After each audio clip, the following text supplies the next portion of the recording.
think something else is going to Channel 7. Okay, it's 7:01. I call tonight's meeting to order for June 3rd, 2020 at 7 p.m. Tonight's meeting is a virtual meeting via GoToMeeting. It's available on gotomeeting.com and cable channels Optimum Channel 77 and Verizon Fios Channel 28. You may email your questions or comments to the Borough Clerk in advance. Be addressed tonight at lfernandez@hawthornenj.org or log in from your computer, tablet, or smartphone at https://global.gotomeeting.com/forward/join/4030-390-69. Or you may dial in at 669-224-3412, and the access code is 403-039-069. Roll call. Bennett, Here. Leosa, Here. Lane, Here. Mealy, Here. Skiara, Here. Witecki, Here. Matthews. Here. Please join me in Pledge of Allegiance.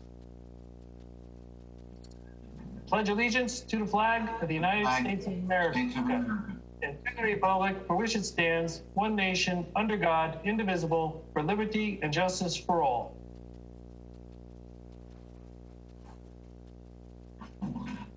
Adequate notice of this meeting has been provided by the annual schedule of regular meetings herefore adopted and posted on the public bulletin board at the municipal building, emailed to the Hawthorne Press, the Herald News, the Record, the Gazette, and all persons who've requested the mailing of such schedule.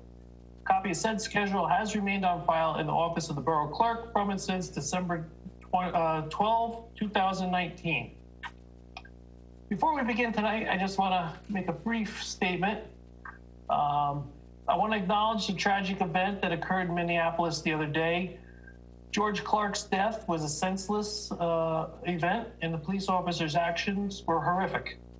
Since then, the rioting and looting is also wrong, and it only detracts from the core issue that should be being discussed. Peaceful protesting is fine, and even encouraged to express opposition or to raise awareness of critical issues. I'm grateful that in Hawthorne we have both respectful citizens and a professional police department. By working together as a community, I hope we can have an open discussion and not let the same issues divide us. We truly are one community. Thank you. Approval of the minutes. Can I have approval of the minutes for the regular meeting of May 6, 2020, and the bid minutes of the 2020 road program? As amended. I think that was motion by Witecki, second by Sierra. Any discussion? Okay, roll call. Witecki, Yes. Skiara, Yes. Mealy, Yes. Lane, Yes. Leosa, Yes. Bennett, Yes. Matthews. Yes. Motion carries. Public comment. I now open the meeting to the public. If anyone desires to be heard, please dial in at 669-224-3412, access code 403-039-069. Or email at lfernandez@hawthornenj.org. This is on agenda items. I have no emails, President.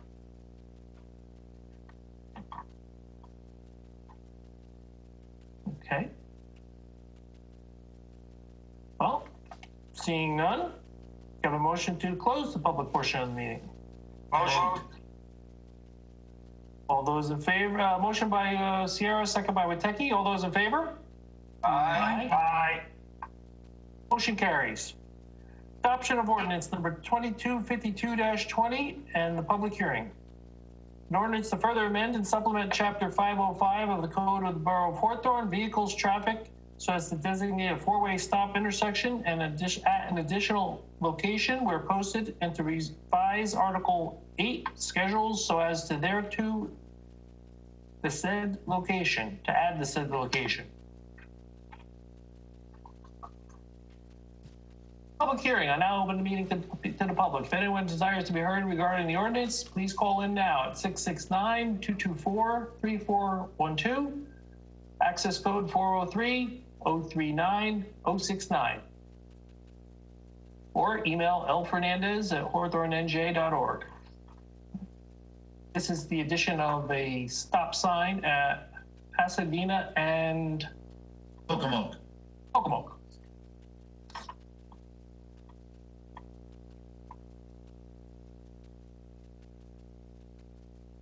Any comments, Laura?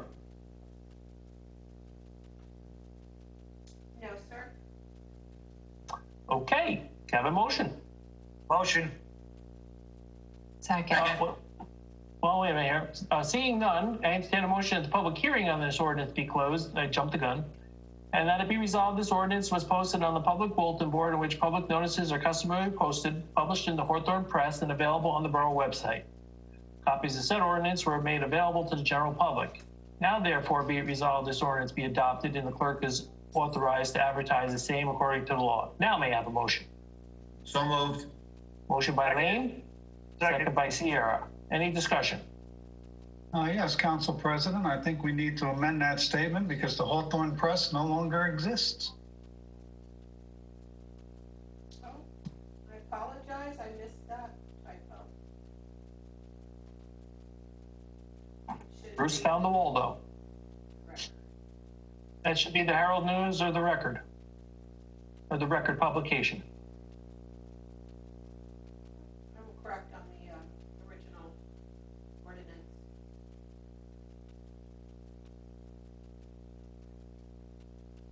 Any other discussion?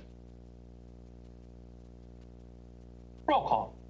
Bennett, Yes, Leosa, Yes. Lane, Yes. Mealy, Yes.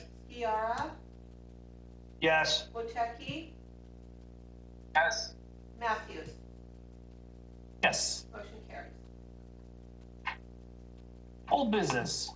John, we'll start your way. Thank you, Mr. President.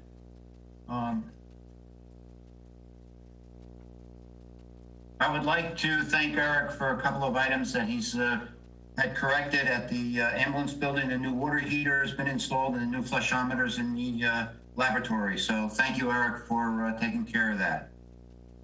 Also, Eric, I'd like to know what the update is on the central fire alarm systems for our town buildings.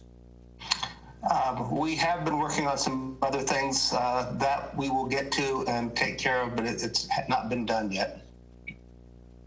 Do you have a 2 weeks, Eric? We'll get you some information in 2 weeks. I Thank can't you. imagine it'll be done, but As long as I get something, Eric, only because, as we know, there are other buildings throughout the state that have burned down in the past year or two, and I just want to have our buildings secure.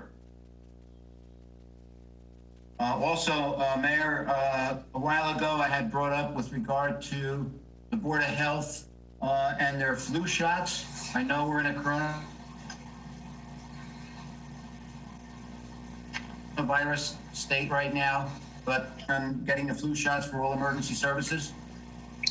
And my goal is when flu shot season starts around October, that we try and make sure that we get somebody coming in the evening so that our first responders can all get the flu shots, because they have the most contact with people and it's important that they get vaccinated. Thank you very much. That's all I have, Mr. President. Fair enough. Dominic. Okay. First of all, I got a lot of time on my hands, so be prepared. Eric, when's the recycling center gonna be open full time?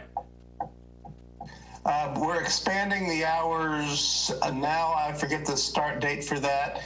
We're looking into how we can start accepting the items that require payment, and we hope to have a plan to do that very shortly. Okay. And also, I spoke to a couple of council members on the committee of the DPW garage. There's a leak. When it rains heavily, water comes in the back door that gets to the north end of the building. And is there any way we can grade the, I guess the grade back so the water doesn't come in the back door? I'll ask the engineer to take a look at it. Okay. That's all I have. Bruce? No, Council President, no old business. Your sound is much improved this week. You did a good job on your router or update on your software? Little of both, actually. Rena? Just a follow-up, Eric. It pays to plug in the grant. I know we were talking about that the last week or two. Were you able to bring everything and submit it to DEP? Yes. Excellent. Okay. I don't have anything else, Frank. Mike? Yes, thank you, Council President. The only thing I want to do is acknowledge Eric for getting back to me in regards to the issue of the two locations on Lafayette Avenue for public service. These things have been an eyesore. I know Eric got back to me, said that there are other councilmen that have also mentioned it. I sent him some pictures and he's promised that PSE&G will now expedite this issue. I would ask him to stay on that. We don't need Hawthorne looking any worse right now, and it would be nice that we can get that fixed, especially right on our main drag. That's it for all the new business, though. Old business, you say. Thanks. Joseph? Just the stamped concrete in front of the Rough Garden property and along Lafayette Ave for that expansion. Any update? Well, the along Lafayette Avenue, I believe that's dovetails with what Councilman Sciarra mentioned, and the other piece is also included in that, and we have a promise for PSE&G to expedite it at this late date, but we'll see what that means. All right, just so you know, I brought that up at the May 6th council meeting. Yes, you do, and I noted that to Mr. Sciarra when he brought it up, and I followed up with PSE&G. They now said they will expedite it. I'm not sure what that means when it's been that long. We also, Joe, just for your information, gave them the name of the contractor who did the original stamped concrete, so they should hire him to set it matches. Excellent, thank you. 266 Lafayette Ave, I brought up a tree limb that needed to be taken care of. That was taken care of, but there's still the trip hazard of the raised concrete from when the tree brought it up. Any work on that? What's the address again? 266 Lafayette Ave.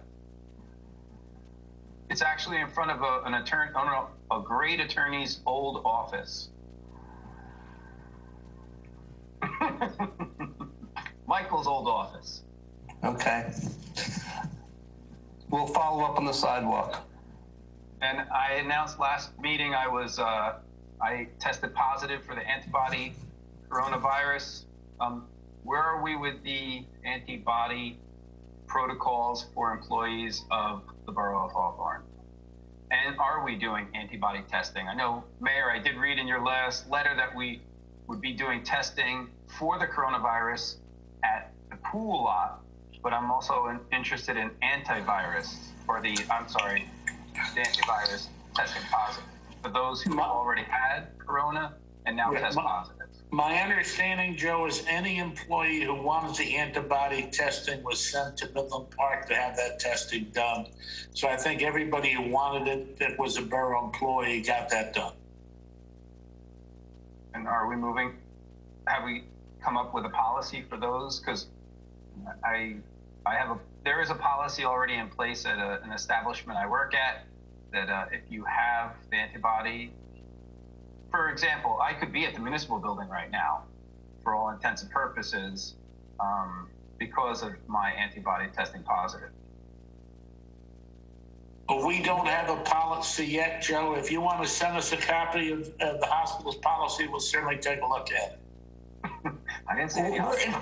We're in a slightly different situation because we don't have any known case where people have tested positive. We're not restricting people where they go based on what antibodies they do or do not have. At this point, we're at the point of keeping people not coming to the building unless we know that they've been exposed to the virus, and then they stay away. So it's sort of like the opposite situation from at the hospital, where you have people that are there with known cases of the virus. So I'm not sure that the situations and therefore the policies would be similar.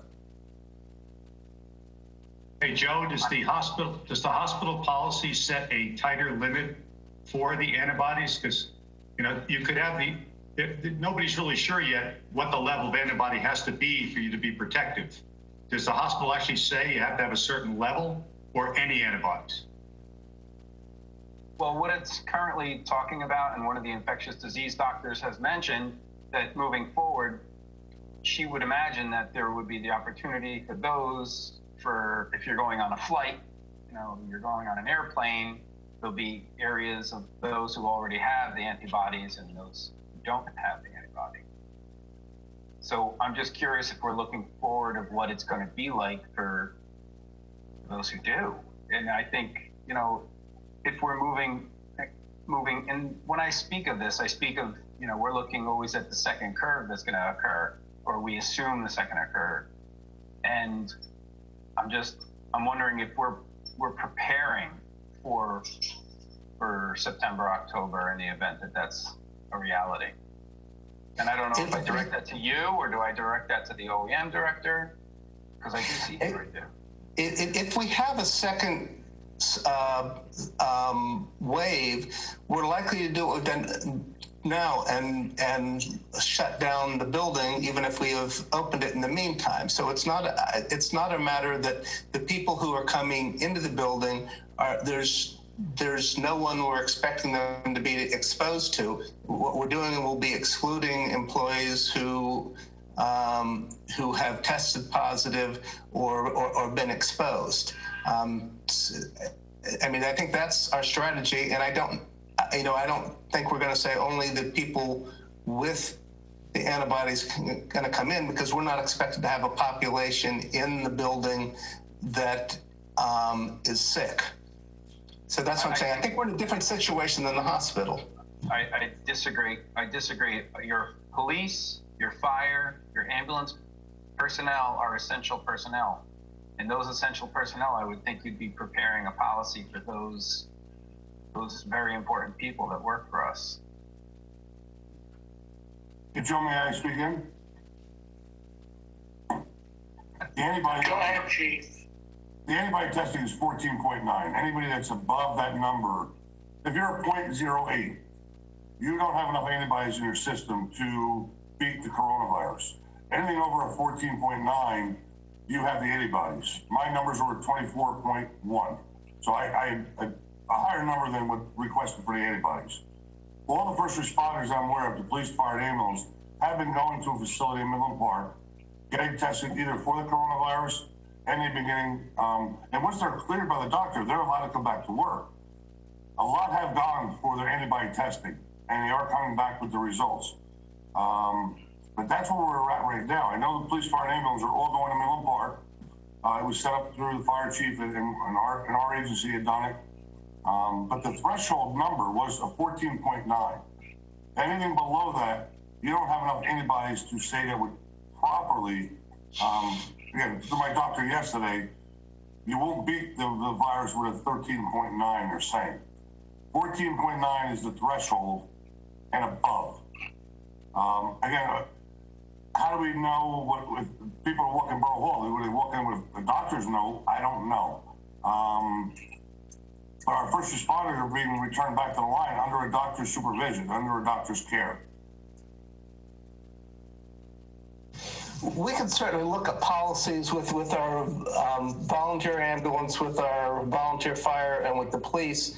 I'm not sure that just as early on in this, we'd be able to say some people can't respond to certain calls because sometimes the people on duty are the only people we have, and whether they have antibodies or don't have antibodies, they're going to have to go and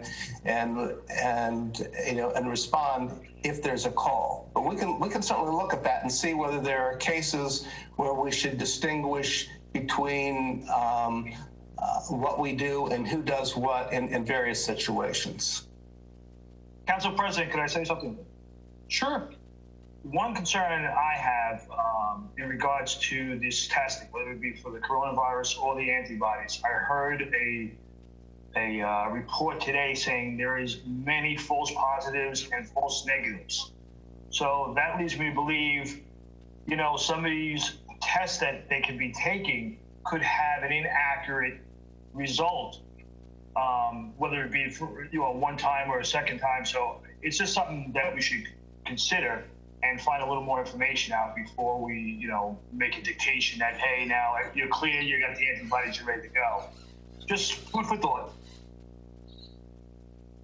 Well, I think we can kind of take this conversation offline and make this a separate discussion. It's really getting evolved into something that we're not going to solve tonight. I have no further old business. Okay. Do you have any new business, Joe?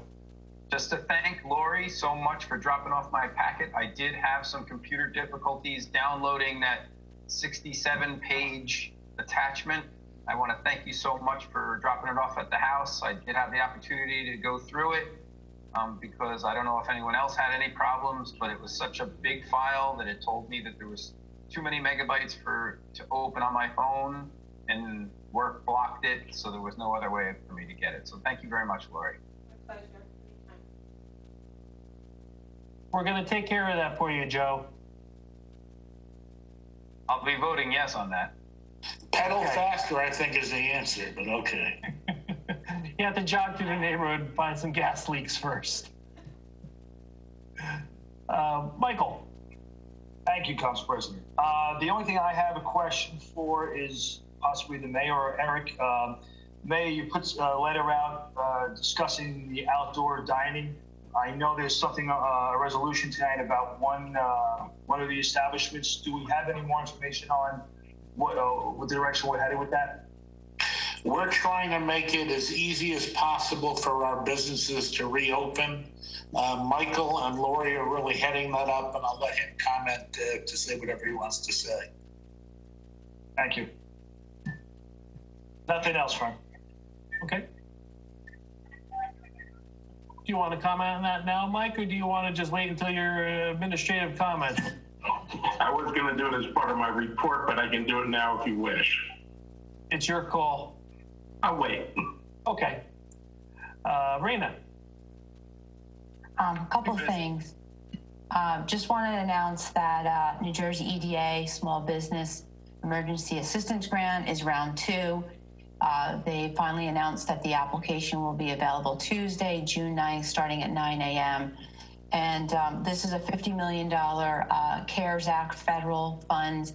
$5 million is going to the waiting list for round 1, which was part of a $5 million pool of money. And the remaining $45 million is going to be split for the opportunity enterprise zones, which Hawthorne is not designated as a New Jersey opportunity zone. We will have a pool of money of $30 million. So all the businesses, it's been opened up to a lot more to the home businesses, the sole proprietors, very open and very broad group of people that are eligible. And so you're up to $10,000 grant, free and clear, no return on payment on that. So the forms are posted on the borough's website, and we've communicated through social media. So I just want to announce that to all the businesses, and the businesses did receive emails from Passaic County on that. The second item, I just want to thank Embrace Family Orthodontics, Dr. Zachary Berman.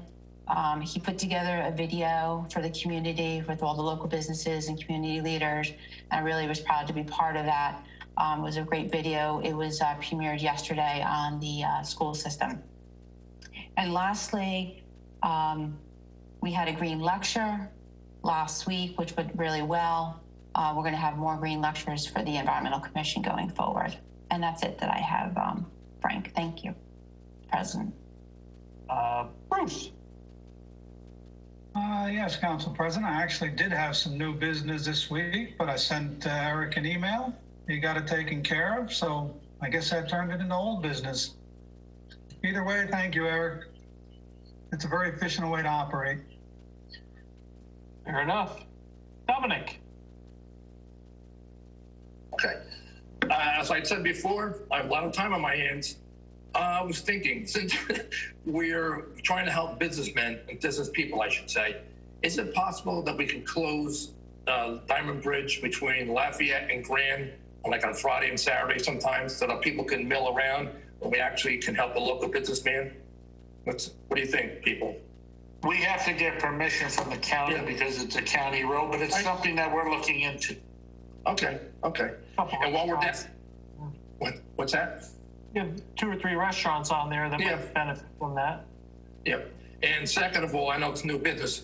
They put the footings in today in Diamond Bridge, Royal Avenue and Diamond Bridge for the traffic. This conference will now be recorded. Well, anyway. Hey, better late than never. They put the footings in, and the guy, they're not in. It's just the footings are in. Just so you know. All right. That's it for now. Fair enough. John.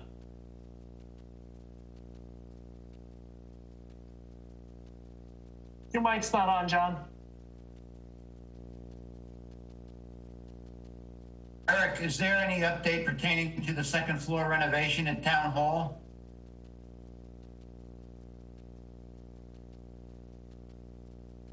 Yes, there is, and it's not a good one. The contractor we were hoping to use has pulled out because of the issues with with the prevailing wage.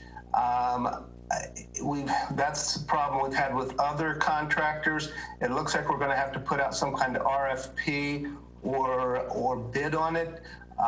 If we choose to go the RFP route, it may pay us to wait to July 1 when the bid threshold is set to go up. And so, and also it would require less of a bid package than if you do a formal bid. Okay, great. Thank you. That's all I have, Mr. President. Okay. I have none, so we'll turn to the administrative agenda presented by Mayor Goldberg. Thank you, Council President. I am very concerned about the recent events in our country. The incident that started this was abhorrent and unjustifiable. Peaceful protest is what this country was built on, and our First Amendment rights of free speech and assembly are very important. Violence, looting, and destruction of public and private property is not. Whatever the incident that sparked these protests, the violence response is not justified. I'm very proud of our police department, and I'm sure an incident like that in Minneapolis will never happen here. The relationship between our residents and our police is a positive one, and I hope it will remain so. When I was council president, I worked with then Chief of Police John Shannon to raise minimum standards for new hires in the police department from a high school education to 60 credits of college, because the police job was changing in the new century. In 2008, when I became the mayor, I also became the director of public safety. I became responsible for the health, welfare, and safety for all borough residents. In the last 12 years, the Hawthorne police have become smarter and better trained than ever before. We bought them new and better equipment to make their jobs easier. I wanted to make our police department look more like our population, and hired the first woman to become a permanent patrol officer with the borough.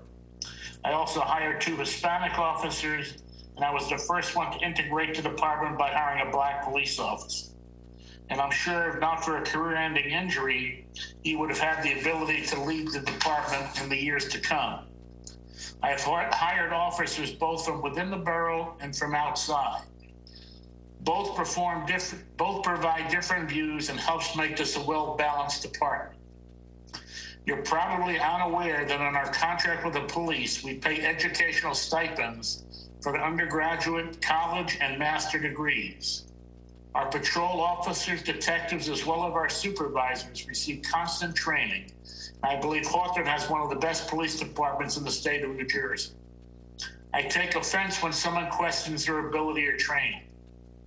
They are responsible to the chief and to me, and I'm responsible to you. I'm the one who hires and I'm the one who promotes. So feel free to question my capabilities or positions. Because I'm the director of public safety, the buck stops with me. I now call upon Chief McCullough for a statement. Good evening, everyone.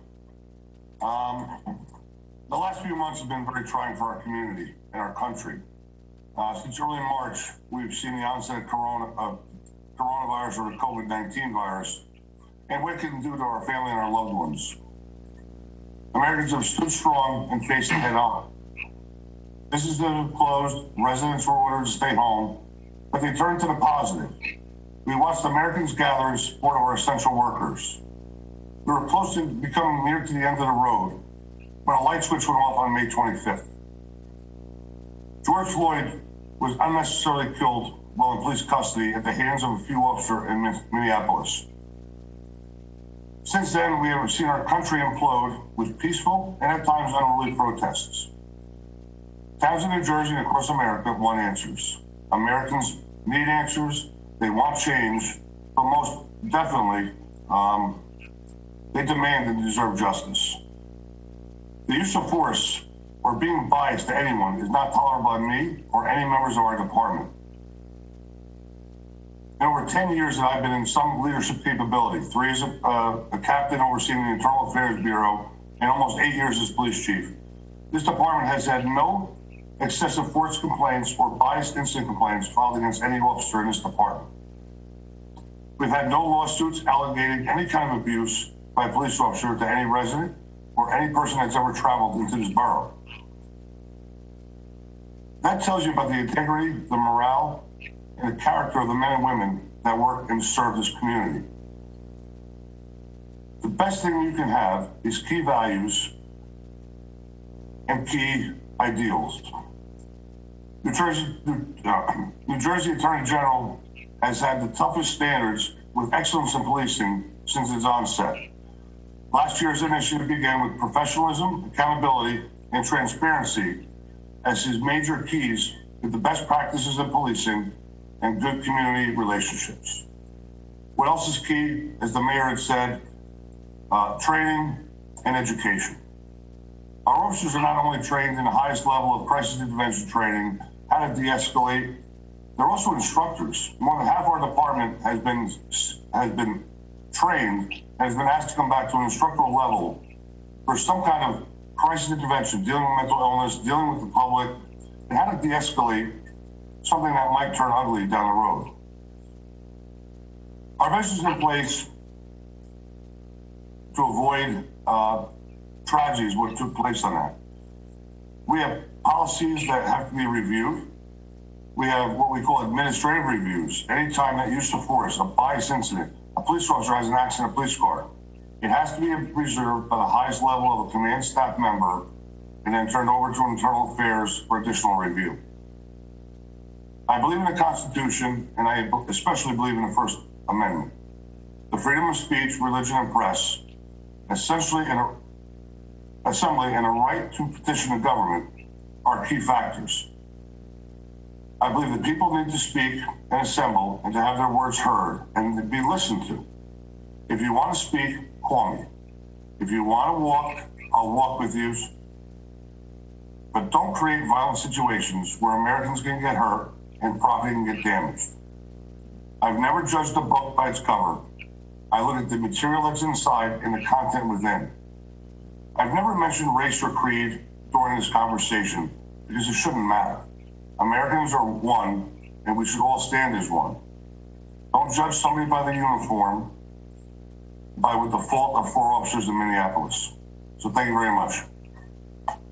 Thank you, Chief. I now call upon Borough Attorney Michael Pasquale for his report. Thank you, Mayor. I appreciate the comments of everybody. I will not weigh in on the subject, but thoughts are with everybody who is struggling to make sense of the senseless. I'd like to address first the questions that have been raised by some of the members of the council and touched on by the mayor, and that is with regard to the reopenings that are taking place in our community and some of the recent law changes and also some executive orders that have come down. First of all, for everybody who's watching or listening, tax appeals. July 1st is the deadline. All tax appeals have to be filed by July 1st. As you know, we just finished a revaluation process. Now is the time to get your appeal in. You can find the petition form on our website to make it easy for you. And if there's any questions or issues, our tax assessor, Tim Henderson, is always accessible, so you can contact him in the municipal building. With regard to other things, you know that outdoor sport activities will be coming about. You also know that camps, day camps, and various daycares will be opening.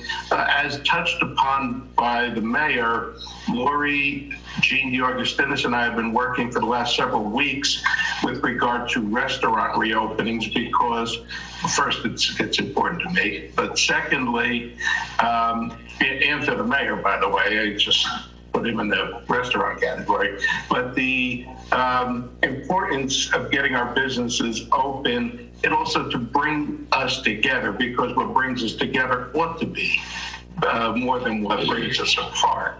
So food does bring us together, and we have been working with our restaurant owners. Any restaurant is going to be able to reopen as of June 15th, outdoor only. There will be no indoor dining. We are working with all of our restaurants in the town, both in the B3 and B3A, outdoor dining specifically permitted, and also in other zones, B1, B2, where we're working to make that a permitted use anyway.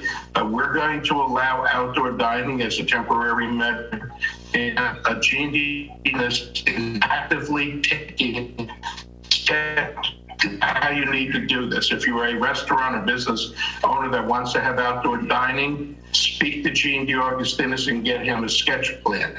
I'm not going to touch upon the alcohol beverage aspect because Lori has been in touch just about daily with the ABC, and she'll have updates on that. So again, we're working to open up our restaurants. We anticipated that this was coming and look forward to it.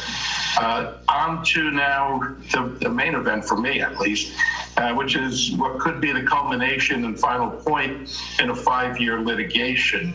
As you know, 5 years ago, the New Jersey Supreme Court decided that co-op had been not doing anything in terms of satisfying the obligation to create third-round standards.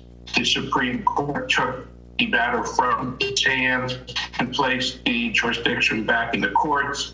And for the last 5 years, we have been litigating about this. I am pleased to announce that tonight on the are two agreements, which I'm asking for you to approve the resolutions. The first is with entity formerly known as 3 Ronson. It's the changing name, but is the owner of Go. The settlement, all settlements, I'm not to anybody, is never going to be perfect. I'm sorry. If it made everyone happy, it wouldn't be a settlement is compromise on all ends. There's been great compromise on the part of the developer, compromise on our parts. What is being proposed is 3 buildings containing 3 stories of residential, over 1 story of parking, all on that site, a total of 117. And this is a critical point that Councilwoman Leosa brought up earlier today. Councilman Witecki mentioned it too. The number is 117 because there will be a superintendent unit. There'll be 99 affordable market rate units, 17 affordable units on the site.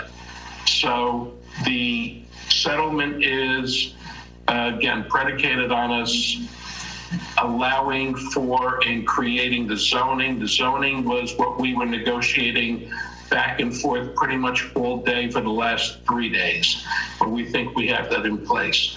The second settlement is with Fair Share Housing Center. That is a settlement of the remainder of our affordable housing case, and that addresses our ability to do things like rezone our downtown, to rezone sections of Royal and Grand Avenue, to try to create the incentive and the opportunity for additional housing. So again, I've provided you with detailed memos on our website. We did post for our residents to read and see a synopsis of what we're trying to do here. If perfection was a standard, I missed. If the standard was to avoid costly, time-consuming, and very uncertain litigation and to try to create something that we as a community can live with, then I think we've achieved that. I want to thank the mayor for his support throughout. He's been accessible, and when I ask for an answer, I get one. I thank Eric for his support. Lori has stepped up, and she will be serving in the role of administrator of our affordable housing program. So she has done a great deal of work. Hopefully she's on the line, but Christine Caffone, our special master, has worked very hard to bring about this settlement. And again, I'm asking for your support. So I will take questions on that as they come up. As a final note, as my chair of the band shell, we're getting a great many inquiries as to whether or not we're going to be having any events. The first event we are trying to schedule will be a drive-in movie. We are working on a location, on a film, and I will get back to you in the next few days with some answers, but we are looking to try to present a drive-in movie. And that, Mayor, concludes my report. Thank you, Michael. I now call upon Dr. Stephen Boswell for his report. Thank you, Mayor. As you know, we're doing LSRP services at both the Gothel Hill and Mary Street water tanks. Gothel Hill is completed. Mary Street, we are now completing. If you remember, I had mentioned for several meetings that we were waiting for the wait tickets to come back from the contractor. Just as a little bit of information, all of our contracts go out under the New Jersey Public Contracts Law as unit price contracts, so that they give us a price, but the units are estimated and they get paid on the actual quantities. The contractor was trying to get paid for the estimated quantity because the actual quantity was about half. So we now have a final change order, and I have good news to report. The original contract with him was $112,000. The final contract will be $61,000. We're saving about $51,000. The 2019 road program and the 2019 municipal aid are both being closed out. Tonight at R7820, you have the 2020 road program. I'd just like to take a second to explain it, because we bid a base bid and 2 alternates. And we are recommending, of course, with the borough attorney's approval and with certification of funds, that you award the base and both alternates. The base bid consisted of 3 components. One was borough funded, and that is the milling and resurfacing and spot curb repair and various drainage improvements and ADA ramps at Garden, Barker, Little, Highview Terrace, Kingston, Warren, and then replacing the handicap ramps at Oak Place and Park Avenue. Also in the base bid, there's the resident assessment component, which is sidewalk and driveway apron replacement at spot locations, and that's on Kingston and Warren. And finally, in the base bid, there's the community development block grant component, and that is the improvements to the curbs on Oak Place, Post Avenue, Sylvester, and Park Avenue. Alternate A was Park Avenue, which again has 2 components. A borough-funded component, which is milling, resurfacing, spot curb replacement, and minor drainage and ADA curb ramps, and a resident component, which is spot sidewalk and driveway apron. And then finally, alternate B is Cynthia Court, which is all borough-funded, and that's milling and resurfacing and spot curb replacement of Cynthia. All told, the good thing is, those of you who are not aware, that under the law now, whatever way you award the job, who's ever the low bidder in that method gets the job. Well, the good news on this job, there's no complaint or comment, because any combination, you got the same low bidder. So the same low bidder is there, and we recommend that it be awarded to DLS Contracting.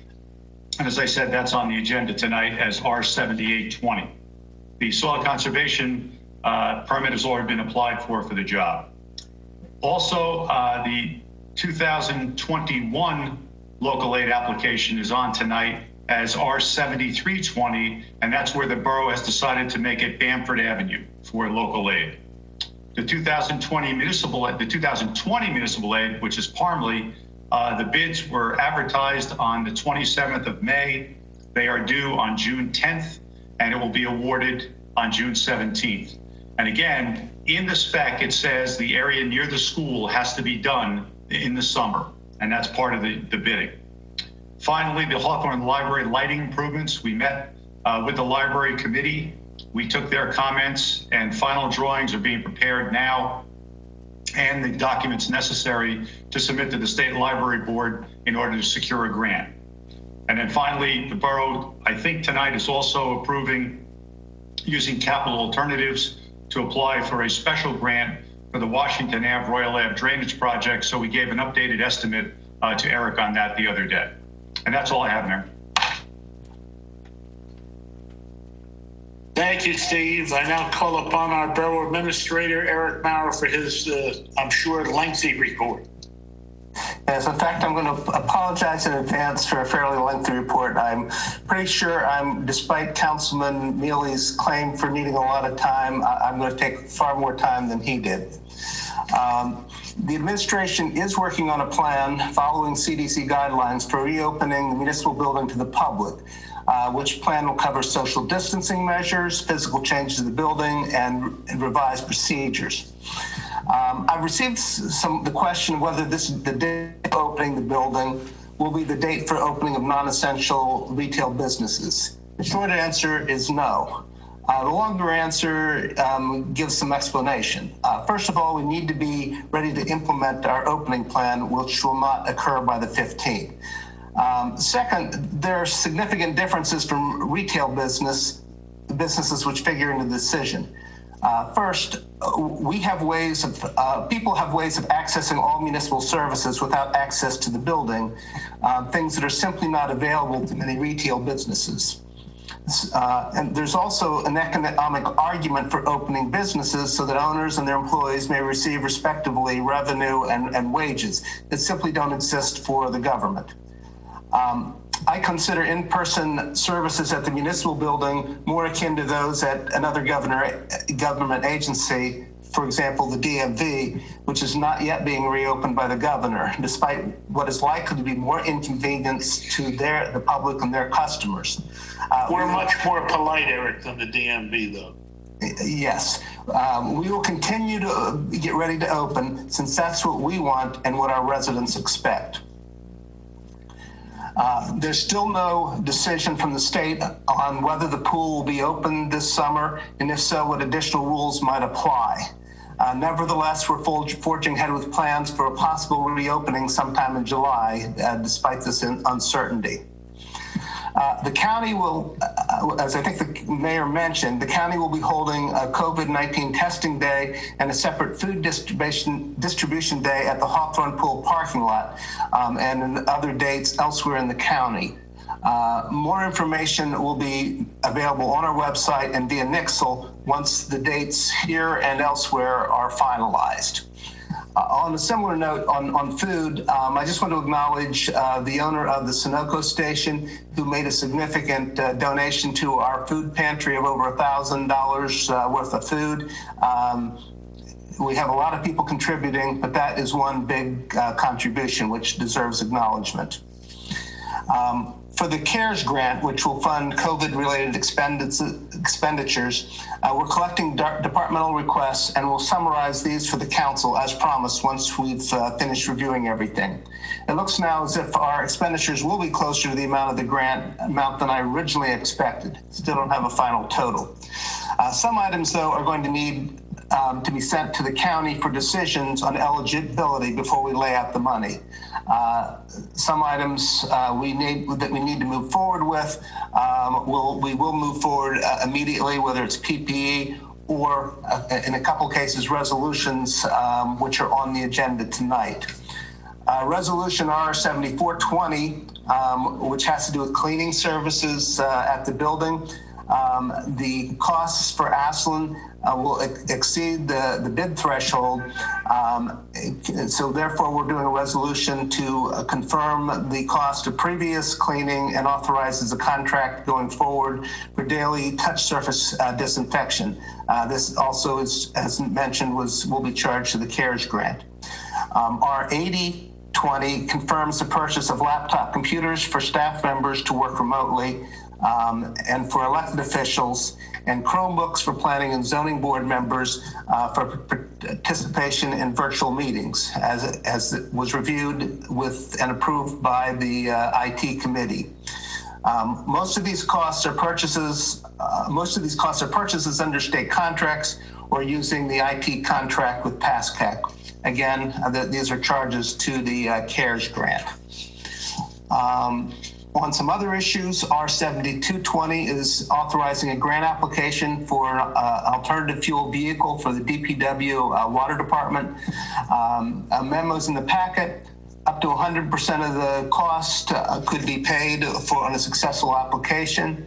On the DPW vehicle replacement plan, the vehicle we're looking to replace, a dump truck, is in the 2020 budget. We'll hold off using local money in 2020 until we receive an answer on the grant. R7920 approves 2 pickup trucks budgeted in 2020 and on the DPW vehicle replacement plan. These are too small to be eligible for the alternative fuel grant.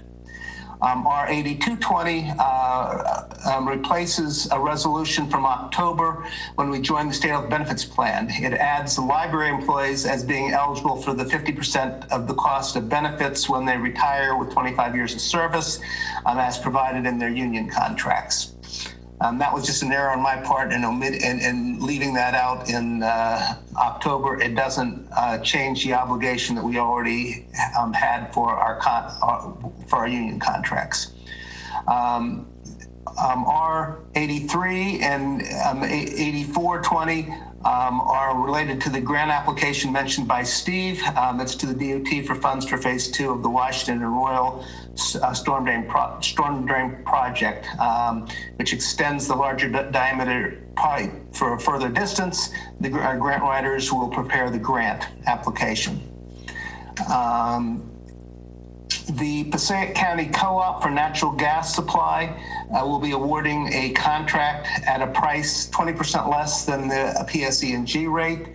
The new contract with Direct Energy takes effect in July. By participating in such cooperative efforts as these, we save our taxpayers money. Normally, at this time of year, our auditors will be close to completing our annual audit for 2019. Of course, these are not normal times. The state has pushed back the required completion date from 6:30 to 9:30. While auditors are making good progress due to Finance Director Lori Foley providing ready access to documents for them to review off-site, there's other information needed from the state of New Jersey that has not yet been provided. So I can't give you a date when you can expect to see that audit. One piece of good news for the borough, despite the economic difficulties for homeowners and businesses during these trying times, our tax collections for the first 5 months this year are equal to the percentage through the first 5 months last year. There is, however, no guarantee that this will continue should economic recovery not happen fast enough as we reopen. And that concludes my report. Thank you, Eric, and thank you for trying to put bad news in with good news and talking about our tax collections. I now call upon our Borough Clerk, Lori Fernandez. Thank you, Mayor. Good evening, everybody. A few items, I have not too many. the first item is regarding primary election. I'm assuming everybody is aware it has been moved to July 7th. So this election is going to be done by vote by mail. The county clerk's office will be mailing ballots and applications for ballots to all registered voters by June 12th. So please check your mail beginning next week for a large envelope that will have the ballot in it or the application to apply for the ballot. There are instructions in this envelope how to complete it, and they are also including a stamped return envelope, and so you don't have to worry about postage. The instructions are it must be postmarked by July 7th and on its way to the county clerk's office, postmarked by July 11th. In regards to polling locations, the county is trying to hire board workers to work at least one polling location in each municipality, of course based on the size of your municipality. And just remember, if you do go to this polling place to vote, it will be by provisional ballot only, which is a paper ballot. There are no machines that will be there, except for a ADA type machine to accommodate those needs.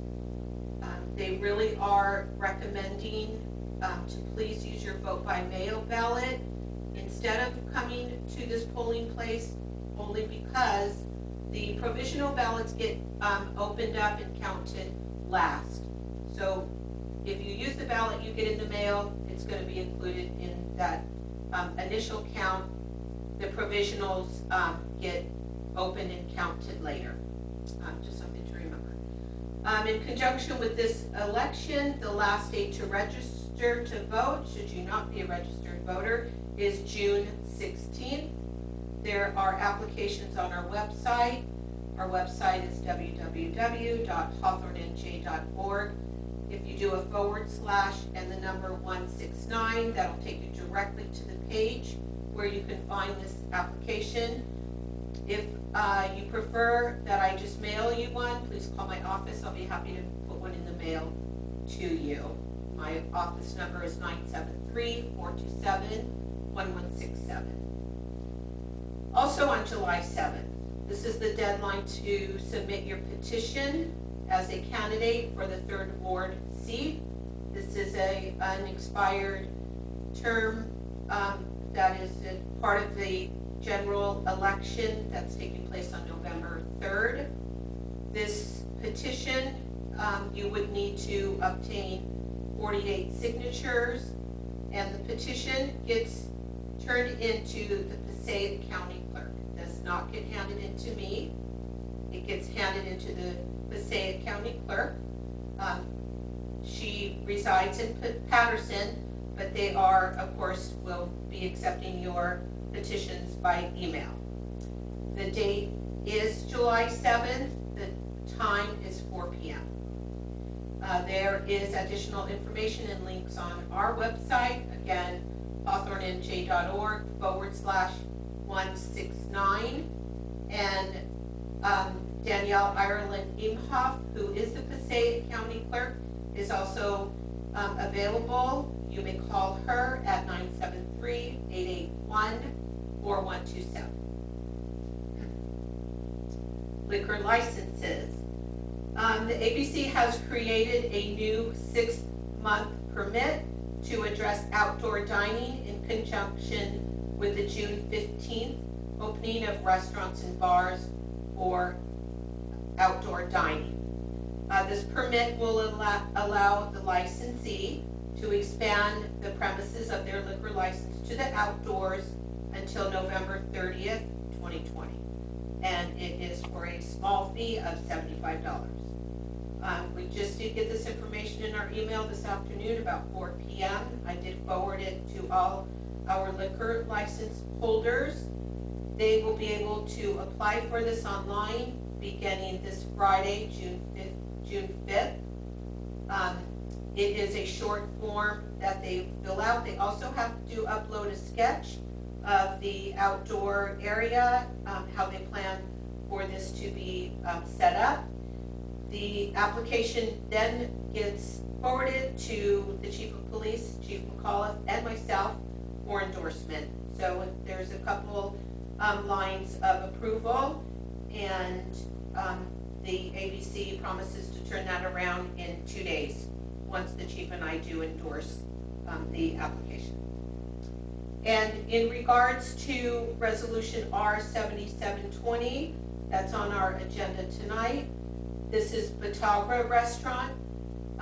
The difference between this permit, actually it's not a permit, it's an amendment of his current liquor license, which is actually extending the same thing. It's extending the licensed premises to the outdoors. However, this is a permanent action, and there is a small fee that is payable to the borough and to the ABC, but what it does is extends it permanently to the outside. It's one and done, and his license gets amended to include this action. So going forward, he has this privilege for the outdoor dining and patio. And just a couple reminders of the other rules during this shutdown of the restaurants and bars. These are reminders that these rules still remain the same. There is still no inside table or bar service. There's no inside alcohol consumption. You cannot have anything to drink, whether you're in there just waiting to pick up your to-go order. They cannot serve any alcohol inside for consumption there on the premises indoors.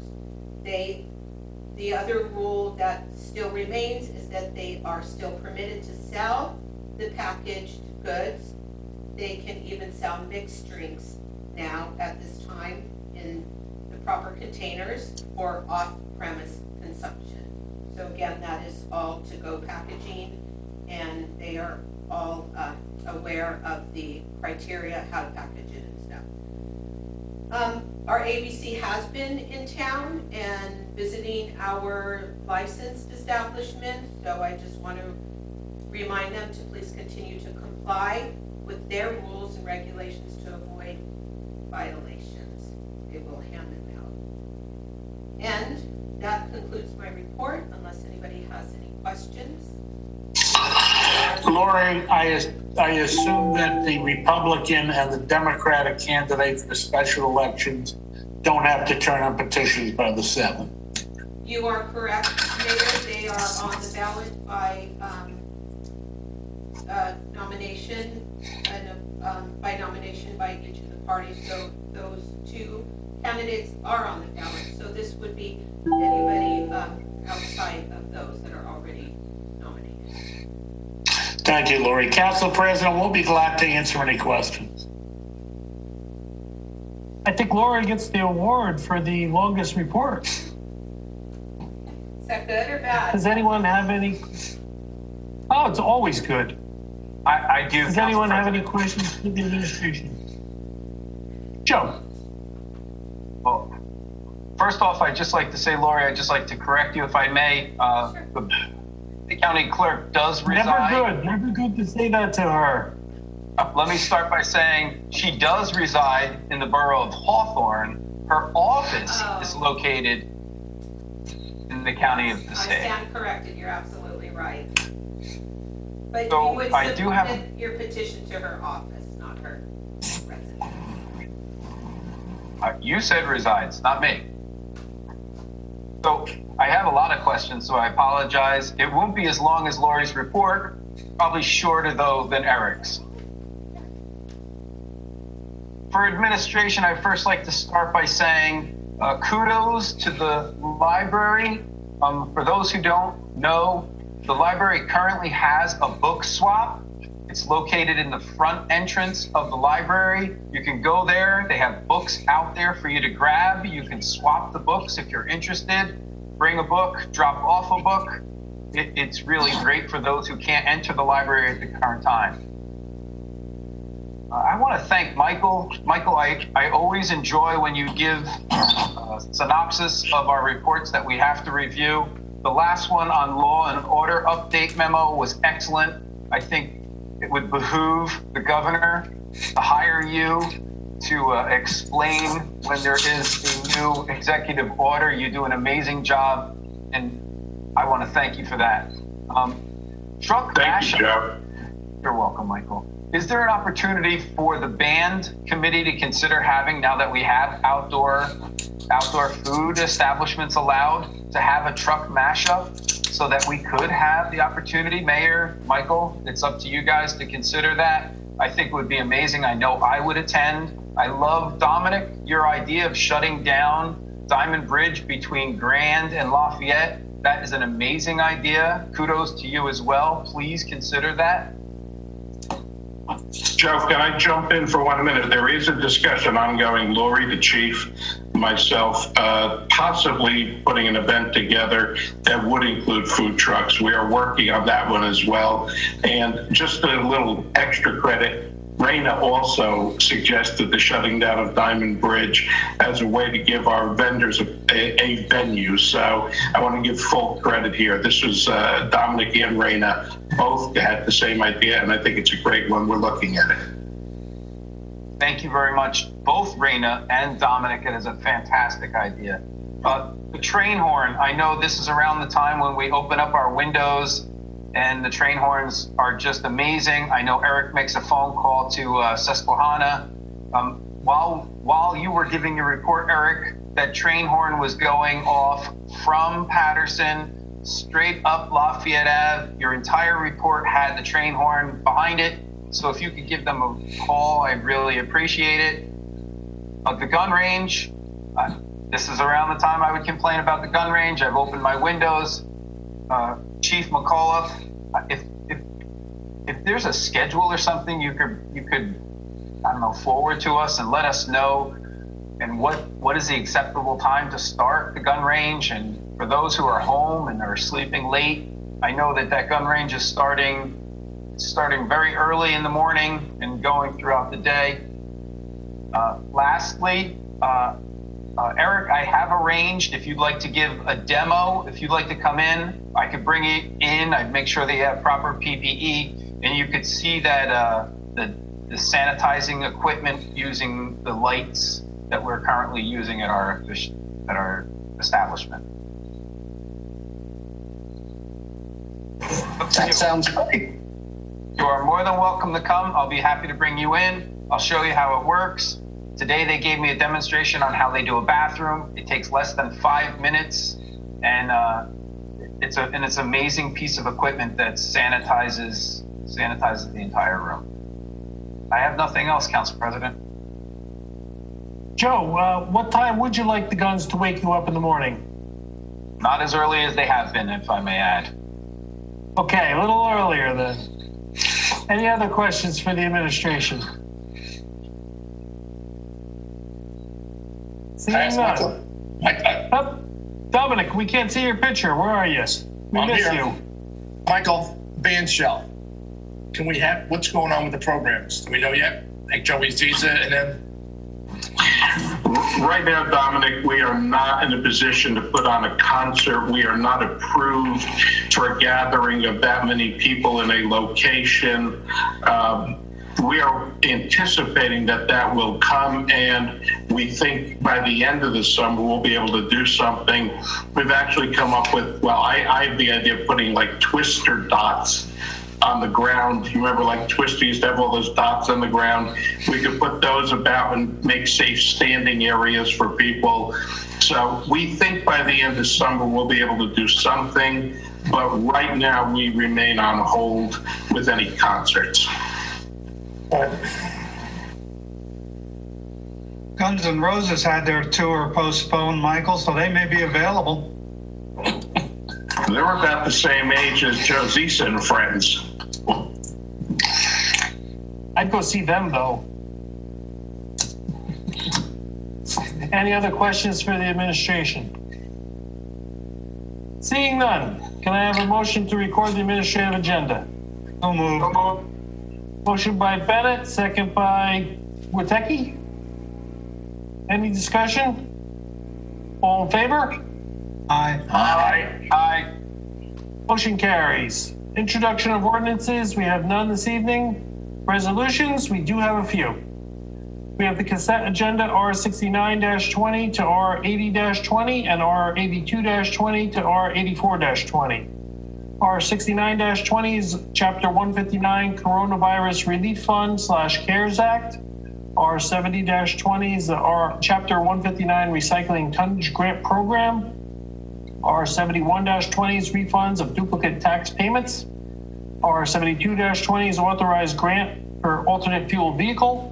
R73-20 is NJDOT 2021 local aid application for Bamford Avenue. R74-20 is emergency contract for award of cleaning services. R75-20 is approve affordable housing settlement Fair Share Housing Center. R76-20 is approve affordable housing settlement 542 Goffle Road as amended as of late this afternoon. R77-20 is approve the extension of premise liquor license as Lori described for Batagra. R78-20 is award of contract for the 2020 road improvement project or program. R79-20 is purchase of 2 pickup trucks for the road department. R80-20 is emergency purchase of computer equipment. R81-20 was pulled for this evening. R82-20 is a Chapter 48 State Health Benefits Plan for the retirees. Eric explained that for the library. The R83-20 is the 2020 LAIF application for the Washington and Royal Avenue Phase 2. And R84-20 is authorizing grant writers to submit the 2020 LAIF application. Can I have a motion? So moved. Motion by Bennett. Second. Second by Sierra. Any discussion? Discussion. Yes, I do, Mr. President. John, since your mic is still on. Thank you. I have to speak about this project tonight in its current format. For the record, I am not in favor of it. It does not meet a lot of our existing zoning requirements and ordinances. The courts have mandated us, along with the other municipalities in the state, to provide affordable housing. This site is not suitable for 117 units, with its steep slopes and possible large retaining walls that the developer will need to construct. The roadways that are proposed are not wide enough, and it is very difficult for emergency services to access this complex. I have asked several questions about this project directly to the developer and still have not received any answers. For instance, there is only one entrance to the complex from Goffle Road, which to me seems inadequate for a project of this size. With only one entrance and exit, the number of residential units, and without installation of a traffic light on Goffle Road, it will be very difficult for residents to exit the complex with all the existing traffic on Goffle Road, especially during the morning school and work time drive. I have to compliment our attorney, Michael Pasquale, for trying his best for the borough of Hawthorne for the best possible development that this site can handle. I do not want to see our borough get ourselves into another lawsuit with this developer like we did with the Lafayette Hills project. This lawsuit took some 10 years to settle and over $1 million tax dollars. The developer got exactly what he proposed in the beginning. It would not seem right for us to spend taxpayer dollars and get into another lawsuit with this current developer. I know that the developer still must go to the planning board, where I am confident several of these issues will be reviewed and addressed before any decision is made. I reluctantly will vote yes for this project only to save our taxpayer dollars and not entering into another potentially fruitless lawsuit. Thank you, Mr. President. Thank you, John. Joe, your comments? Oh. I did have comments, but first I'd like to ask some questions about some of the resolutions. The resolution, let's start with the R79-20 for the purchase of 2 additional road equipment. Eric, I guess this goes to you. as you drive around town, you see that we have now green vehicles for DPW, blue vehicles, white vehicles, and red vehicles. We had discussed, I know many years ago, that we were going to try to streamline the color of our vehicles so that we always had a uniform force. I just want to make that it's always been my desire that we had one color. Whether, now that I see red, when did we switch to red vehicles in town? Joe, I think they brought that off a lot. That's why it's red. We got green, we got blue, we got white, we got red. I'm just looking for one uniform color in the borough of Hawthorne. We'll look and see what's available and try to match it to the most of the newer vehicles, so we can start something consistent going forward. Most of the newer vehicles, Eric, as Joe said, are white, and I think they look very nice. I don't care what color the administration picks. If we could just stay with the same color, I would appreciate it. That's what we'll try to do, and we'll try to the extent we have a choice, we'll pick something that will be likely to be head us in the right direction, rather than, say, matching the oldest vehicles, which are going to be off the fleet soon. We'll try to match the newest vehicles. Thank you. I was going to vote yes either way, because I don't want to throw the baby out with the bathwater, Mayor. I'm looking for uniformity, as we've asked from the beginning. This one, though, I have to tell you, one of my favorite restaurants in town is Batagra. My favorite, of course, is Justin's. I don't make that. My second favorite would be Batagra, but I'm not a fan of their rave parties that they have. Chief of Police, I don't see you right now. But they have rave parties. They're on their website. They have these parties on Sundays that bring a very large crowd to them. I've made many complaints to the borough. I've made many complaints to the police department. I'm just concerned that if we approve 7720, I was under the impression this was a temporary adjustment to their liquor license. And when I just heard Ms. Fernandez say that this is permanent, I am concerned that once a month they're going to have these raves. If you go on their website, onto Batagra, you will see these parties that are they are a little much, and I'm concerned that if it's going to spill out into front of Batagra because they'll have their liquor license, how would this affect us there, Borough Clerk Fernandez? Councilman, I know the sentiment of the owners do, well, aside of this summer, due to the pandemic, their summers here are brutal. They have no business, and they have been speaking of patio dining for years, and so this pushed them to finally do it. But they want the ability to have tables outside. And again, his thought is purely the summertime when everybody vacations or they go to the shore, and he knows and is aware that his restaurant is very dark inside, and certainly somebody would choose to, well, a lot of people would choose to, if they were in town on the weekend, sit outside at his restaurant. So that was his initial. Would it include the rave parties that he throws? Well, maybe I'm too old, but I'm not familiar with those.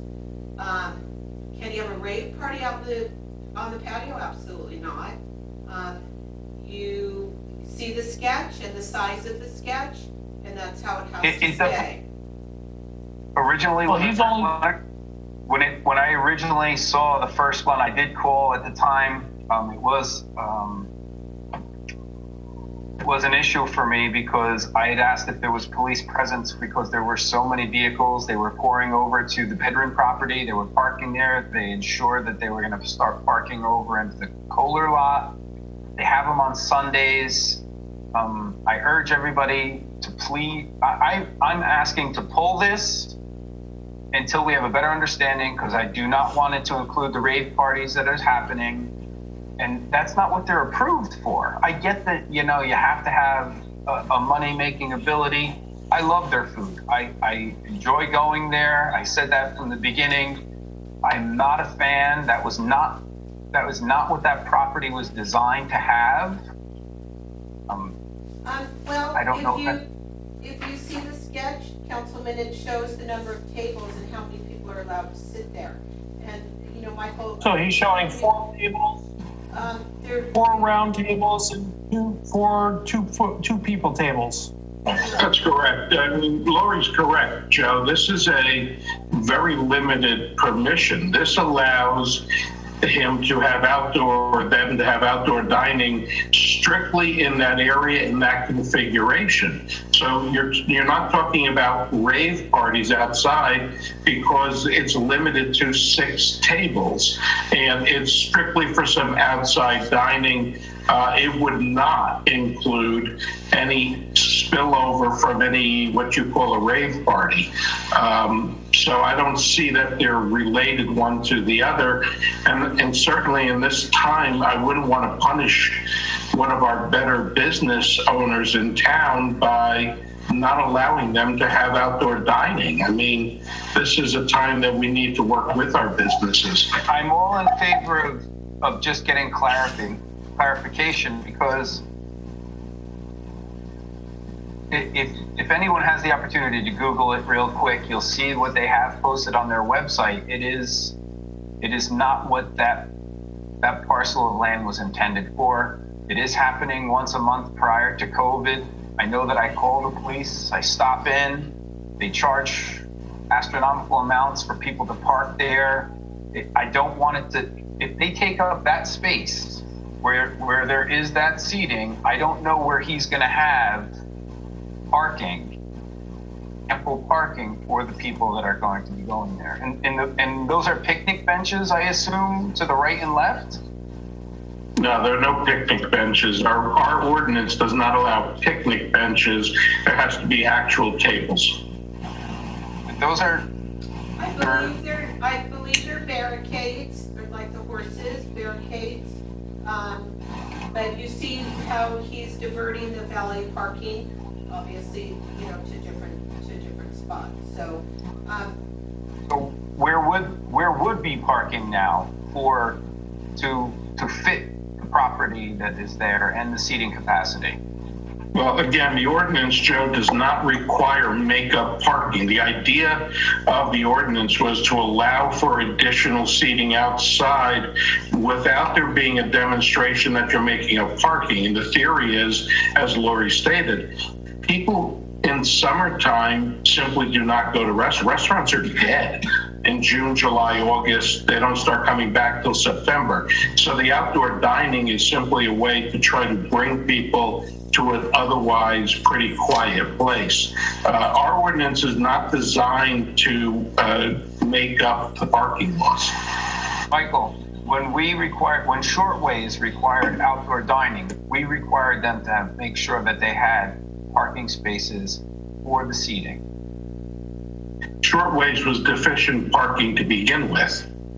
Well, they moved 7 spots. They took out 7 spots and they moved 7 spots. Thank you, Frank. But again, the ordinance that we have in place does not require that there be showing any, again, I don't understand. We have a business. I know you don't like these Sunday parties, but I don't see that as a reason to go after what seems like a pretty good idea, which is to allow a business to operate outdoors as well as indoors. Look, all I'm asking for, and again, I'm not going to vote no, I just want clarity. I want it to be temporary. Let's make it a temporary liquor license, get some clarity on some of my questions, because when I read this, I did not know it was permanent. I thought it was only temporary, because that's what the email said. We were looking at temporary opportunity for temporary outdoor dining for our restaurant establishments. At no point did it say it was going to be permanent. This is permanent. There's no question about that. And I think you're mixing the two issues because we're looking at outdoor dining for other places on a temporary basis. This is going to be a permanent allowance of an expansion of the license.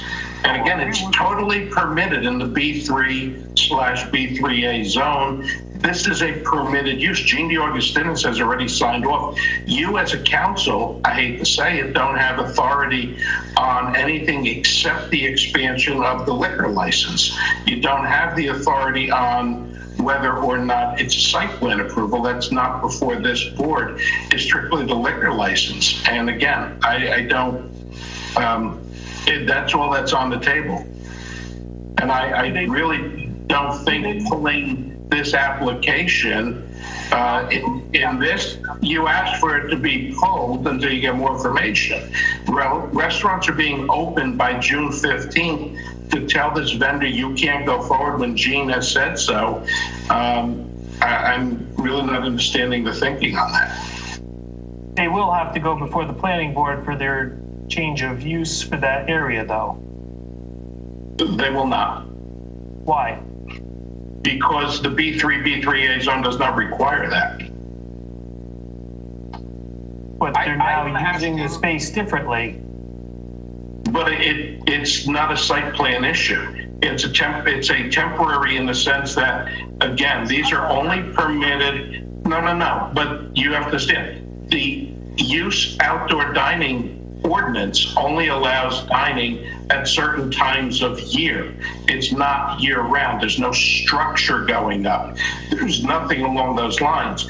And again, we are trying our best not to throw up roadblock and regulation when we have businesses that have been struggling. I'm not really, getting the sentiment. If you read the B3/B3A zoning and the outdoor dining ordinance, it does not require a variance, a site plan approval, or anything like that. Well, I'm only saying that Shortways had to come before the planning board for their outdoor dining because it was an expansion of their liquor license and their use, and they're in the B3A. I don't know. Celtic Corner's not in the B3 zone. So theirs was different.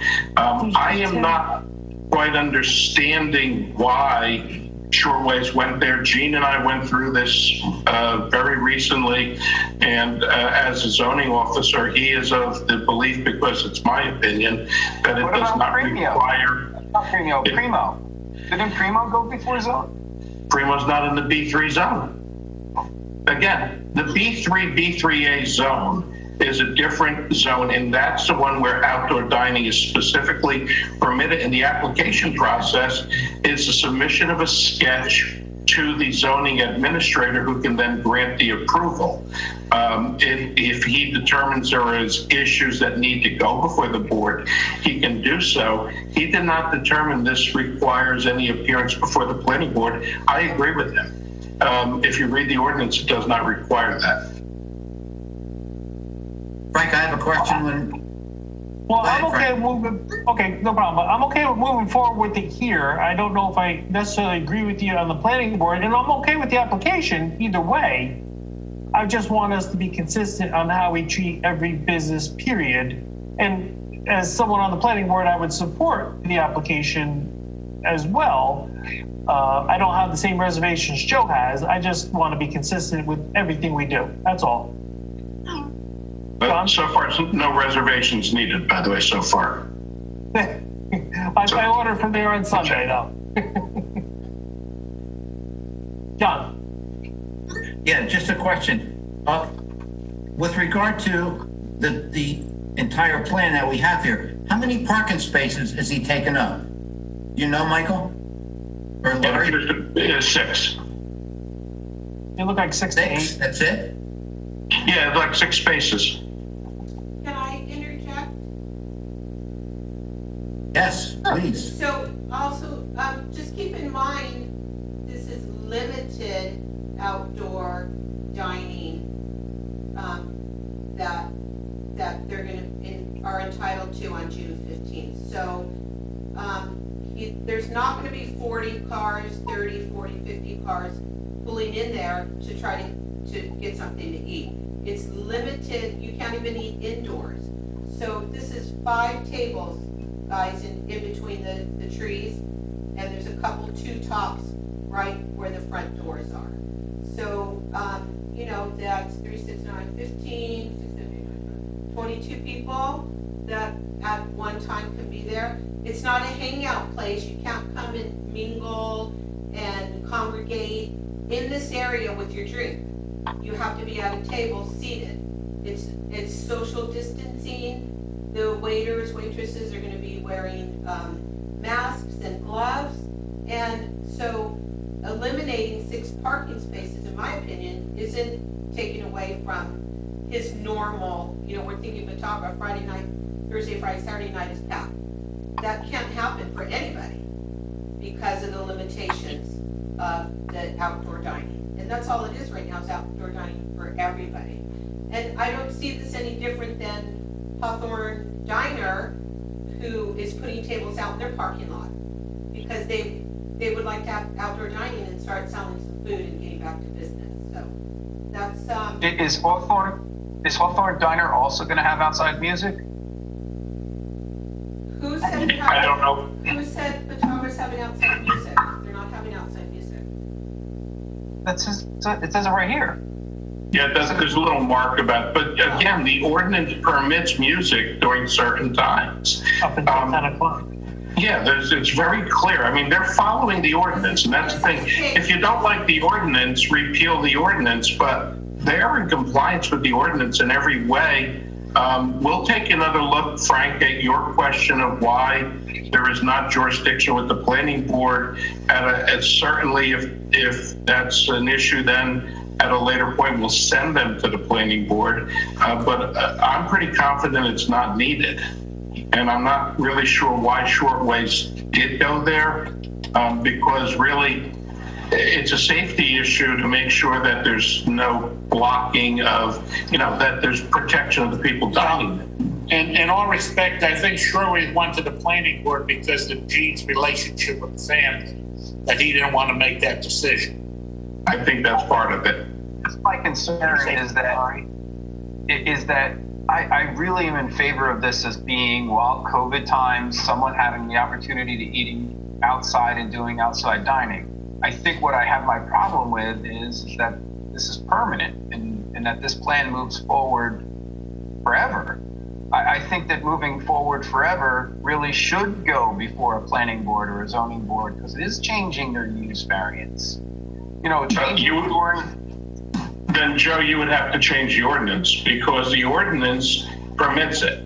And if, again, the only thing before this body tonight is the approval of the expansion of the liquor license. If you're going to use the liquor license expansion for the purpose of fighting for a zoning rule change, I don't know if that's what should be happening. Also, all right, let's make this simple.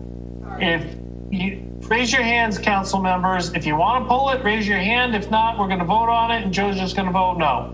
Raise your hand if you want to pull it. Okay, there's our answer. Joe, you vote no, and we're moving on. I already said I didn't want to vote no if it was temporary. I understand, but we're going to spend an hour on this, so it's time to move on. All right. Frank, can I ask Michael a question? I was trying to move on, but sure. One question. Michael, on the Goffel Road, once it goes to the planning board, is there a time limit that we have to approve this for affordable housing? If the planning board takes 4 months, 5 months to approve this? Well, the process from here, Dominic, is, there's a lot that has to happen. By the way, it really started raining. I don't know if you heard that.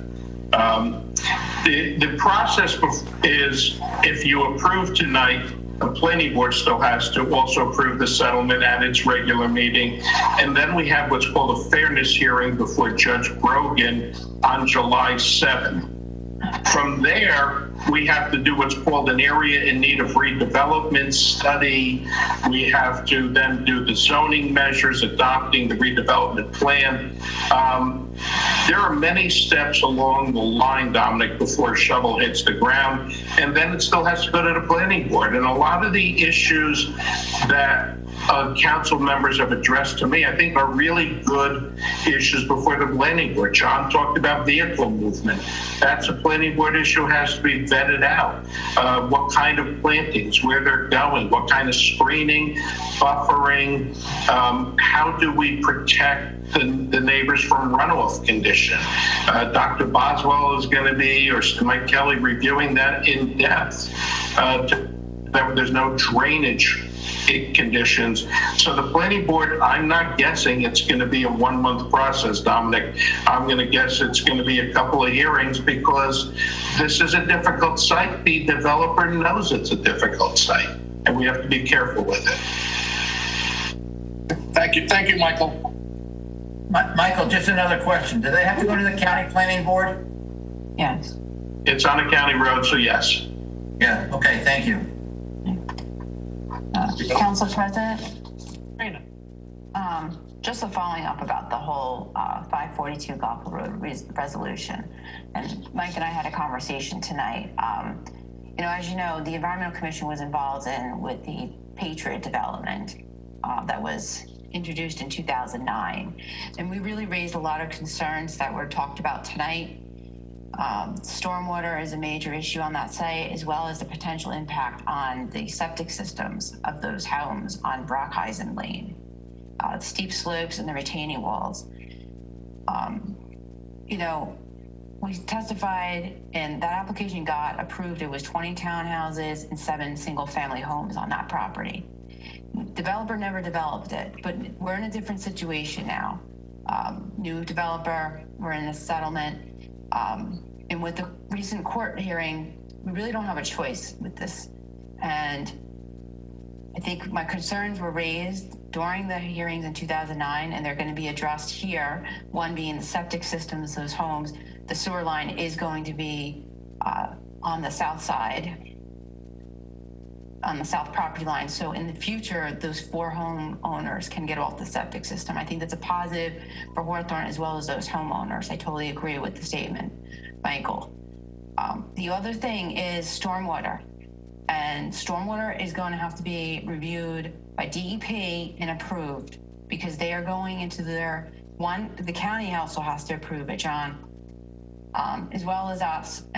There's a stipulation that we're going to just be responsible for reviewing the O&M, and we're relying on DEP. And they've got some major permits they have to get for this. Stormwater is one, but flood hazard is another. So it's not going to be easy, but they're going to do the best. So I have the confidence that DEP will scrutinize and review that application. It is a really big development, and I have concerns about the retaining walls that they're putting in. I was going back to my notes. They were putting retaining walls on the last project up to 20 feet, Michael, according to my report that I gave back in 2009. So, and we also got 50% impervious that they need to develop. So I think there's some things that we did get. We did get the side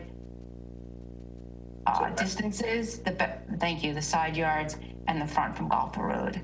And you're touching an area all the way to the north of the property that they're not putting retaining walls, and it's going to be open. It's extremely steep over there. And the road's going to come in there. So it's the best we can do. I think it's going to be very challenging for the developer to build it. It's going to be tough out there. Council President, can I just follow up? And I appreciate Raina's comments. And by the way, I gave Raina her props for the Diamond Bridge idea. Mike Sciarra was on top of that one too, and I apologize to Michael for not including him. The issue on, what we're looking at, it's a 17% grade on that site. And so you have 2 choices. You could either force the grades or work with the grades. This developer is trying to work with the grades, so to avoid excess of cut and fill, site disturbance, and that was one of our goals. John Sabo, Mike Kelly, Steve Boswell, Joe Burgess. We wanted to try not to disturb the site as much as you could if you tried to flatten it. So that's why the buildings go up a little higher than you may have wanted, because they're not spreading out as far as they could have. And that was the right way to approach this site. We're confident going up is better than going out, given the slopes. So I appreciate the comments, Raina, and keeping this at a 50% coverage, I think, was critical. Any other comments? Yeah, Council President, I would just like to say how relieved I am to find out I no longer have to go to the South Bronx to get to a rave. This is great.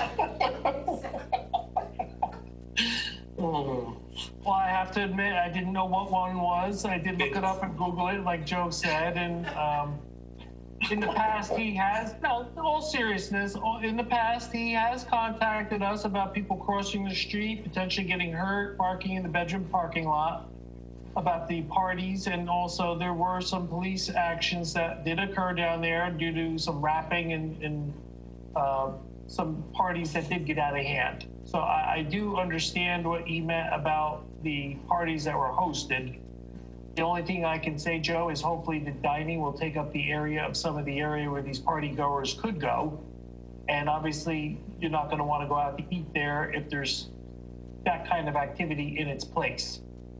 So what they're going to get permission for is to have dining and eating in that area, not getting to have liquor parties for each party. Correct, Michael? That is correct, Council President. It's a limited area, 5 tables, 2 underneath. So, whatever it is, it's 6 tables, I think, total.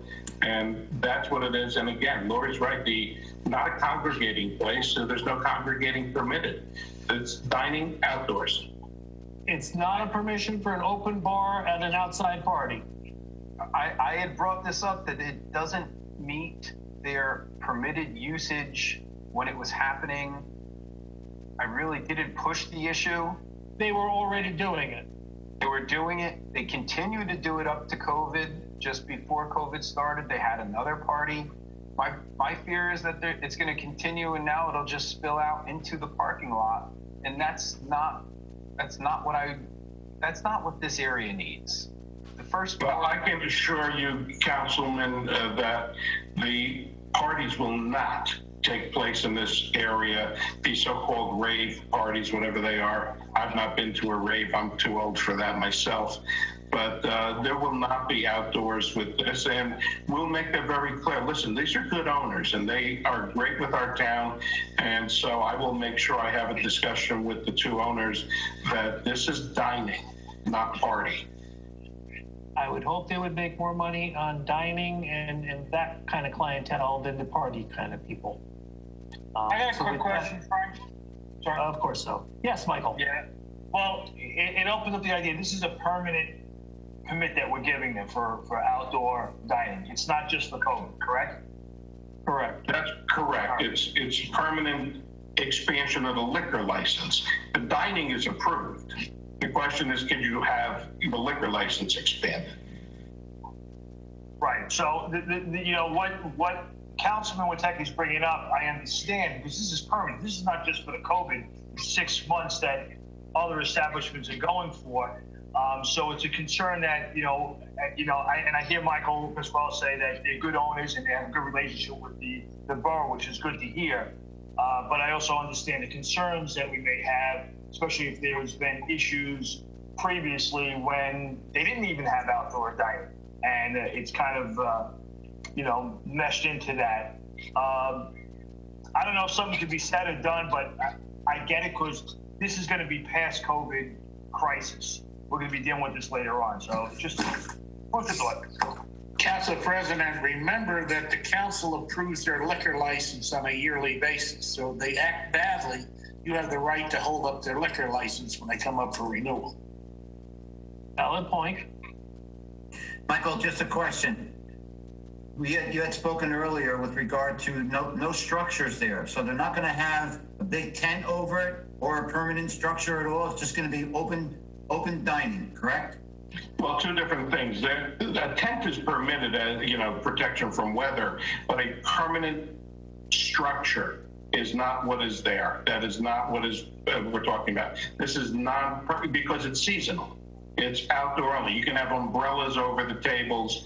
In fact, I know as a fact that they have umbrellas for the tables, which of course would make good sense to protect people from the sun. Are they installing 11 trees though? In planters? They are. There are planters, yeah. Yes, they are. So they'll be installing. It's no different than Tutu Michi, who has 4 outside dining tables in the corner in the parking lot with those arborvitae's Christmas trees surrounding the tables. Tutu Michi has, I don't want to say the same thing, but pretty much the same thing, and that's been approved. So the Shortways has extended premises out in their back. You see, their outdoor patio is much larger than this. It's much more than 5 tables, and it has tenting over it. The front porch you can drink outside. Aussies you can drink outside on their patio. They have extended license. Vendors had an extended license out to the little patio he had in the back. And just keep in mind too, I hear that this limited capacity occupants at a restaurant is going to be for a long time down the road. I just trust that these owners, just as all of our other ones, aren't going to be throwing any rave parties in the parking lot. You can't even have a gathering of more than how many people, and that's not allowed, nor the intent of the tables in outdoors for people to sit and drink 6 feet away from each other. Look, I feel like I have to defend myself. What I'm going to do is I'm going to forward to the council president what they post on their websites, not what I am bringing up. It's on their website. No, I understand, Councilman, and I know I've heard of the parties, but I think we're mixing 2 different things. I don't think that party has anything to do with outside. The outside obviously is going to be in the summer. I don't know, are the rave parties in the summer on a Sunday night? I don't know. But yes, it's once a month. okay. I trust that Michael Pasquale speaking to them, they are nothing but abiding, calling our office, emailing me every other day. Can we do this? Can we do that? What about this? Absolutely not. I heard this, I heard that. They want to follow the rules. They are rule followers and law-abiding neighbors. And if Michael or myself says, do not have a rave party, or just make sure, I don't know, is it at nighttime? Who's going to be sitting on the patio at nighttime at that party? Anyway, I respect everything you're saying. I totally understand what you're saying. Okay, I think we beat this one to death. Sorry. Okay, just before we close and vote on this, I just also want to voice my unhappiness with our development on Goffle Road. I do understand what we have to do. I was glad that we were able to get the percentage of lot coverage down, work on the heights a little bit. Like Mike said, if everybody's a little unhappy, that means we're somewhere in the middle. They did come down and get our percentage of our unit count below 20 units per acre. I would have loved it to be more towards like what we settled with that 204 WAG, in the 16s. We're at 19. Okay, a more difficult site than Wagner Road was, but Wagner Road also had the wetlands, so there's a lot of land that they couldn't use. So, okay, that's my take on that. I will support it, even though I don't want to, but I'm not going to hold up progress and spend millions of dollars like everyone else had said. We learned our lesson with Lafayette Hills. I'd rather be, I wouldn't want to be right and be, I'd rather be, all right, a little bit right and spare some money. So with that said, let's vote. Hold the roll. Okay, Wojciechowski. I guess it was my last time going to Batagra, so No on 7720, yes on all others. Yeah, they're gonna spit in your food. I'm telling you, there are alumni graduates alongside of myself from the Culinary Institute of America. I enjoy going there, but I can tell you, I've beaten this one to death. I just looked it up. Look on their Facebook page. It's there. So yes on all others. Thank you. Kiara, Yes. Mealy, Yes. Lane, Reluctantly, yes. Leosa, Yes. Bennett, Yes. Matthews. Yes. Motion carries. Reports of special council committees. Joe, I'll even let you go first. You're a good man, thank you. I'm gonna start with the shade tree. Spring planting was completed May 26th and 27th. There are some outstanding trees that still need to be planted due to the rejection. There were some trees we felt met our criteria. The seedling giveaway, I just want to say thank you to Brian Collier, who went to go pick up the seedlings. It's going to be on June 6th, and it's going to be between 10:30 and 12:30 in Paul's Volvo Motors.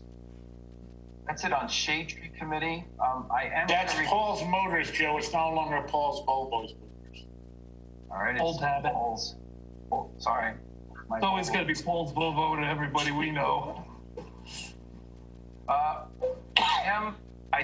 I did receive an ordinance committee. No, I apologize. I received an email which contained a letter from the mail. You know, since I'm on a roll, you know, I won't be able to drive in speed. Not that I speed or go to Batagra now. I am requesting an ordinance committee based on the email and letter I received today. I know I don't want to discuss it right here, right now. I do want to have a committee meeting. I think, you know, my sentiment. I'm requesting it. Committee Chairman John Lane, if you'd be kind enough to please, if you find it in your heart to schedule a committee meeting, I would appreciate it. So when I give my report, you'll see that I'm scheduling a meeting because there's other topics. Yes, thank you. I have nothing else. Okay. Rena. I have nothing to report. Michael. Thank you, Council President. The Library Board will have their next virtual meeting on June 10th at 4 p.m. And as far as the school board, this is all school districts received numerous notifications regarding graduation ceremonies. This is notifications from the governor. Although these current letters do not allow for full in-person graduation ceremonies, the school district that allows outdoor gatherings will increase. They're hoping that it will increase in the next coming weeks. They're waiting for notifications and guidelines as they move forward. So right now, the virtual graduations will be at Lincoln Middle School on Monday, June 15th, and the high school on Tuesday, June 16th. The next Board of Education virtual meeting will be on June 9th at 7 p.m. That concludes my report. Bruce.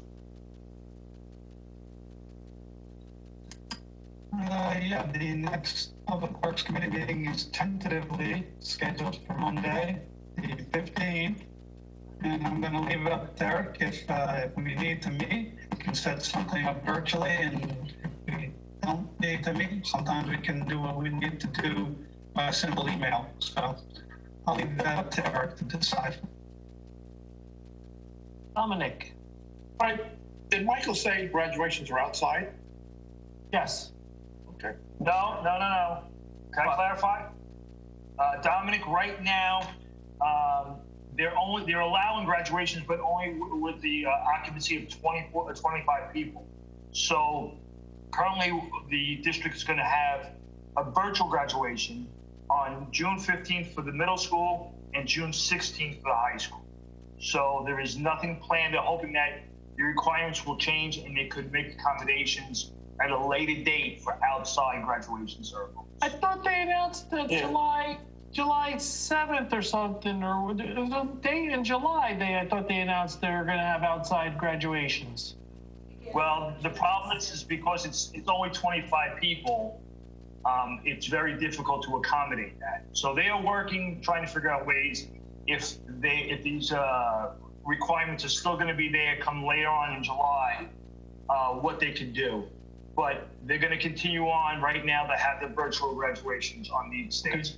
The students do want to have a outdoor ceremony, so they're trying to hold off as much as possible to make that accommodation for them, and hoping that the state, helps them out and makes, loosens things up a little bit more. Okay. Anything else, Dominic? On the Miss Alliance, you people know that we usually have the dinner for the seniors. We usually help the project graduation. I was talking to Joanne, hoping that we could give the leadership camp more money, but she said we can't. It's everything on hold. So Miss Alliance grants, everything's on hold, so we can't do anything. Just so people know that. That's all I have to report. Okay. John. Yes, thank you. Two committees, the Cable TV Committee and the Social Media. It's all in one. First of all, I'd like to apologize to our residents and to the viewers for the mishap last meeting. There was a problem with Optimum at their location in Oakland.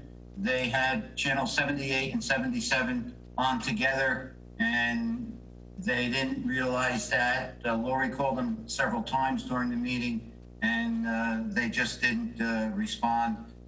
Since then, I believe it's been fixed the next day, so we should be okay, hopefully. I think tonight we're all on, and everything should be good. Yes, I'd also like to thank Lori. Excuse me? Yes, we were, or are. Okay. I would also like to thank Lori, Ellen, and Nancy for doing a good job with the Hawthorne Facebook page. Keep up the good work. We did receive quotes on the new sound system for the council chambers, for the TV and sound system. We will have a meeting with the administration to go over those quotes, and then bring it back to the full council. Under Ordinance Committee, the committee met to review the traffic problems on 5th Ave through 11th Ave with the tractor trailers on Utter Avenue and the other vehicles and on the numbered streets. Sergeant Geyer of the Traffic Division of the Police Department also attended our ordinance meeting, and he did submit a proposal to myself. I shared it with the mayor today, and I will be setting up a committee meeting so the ordinance committee can review that along with the request from Joe and any other concerns that anyone would have pertaining to the ordinance committee. Please forward those to me, and we will address it at the ordinance committee. And that's all I have, Mr. President. Thank you, sir. Chamber has not met since the COVID issue.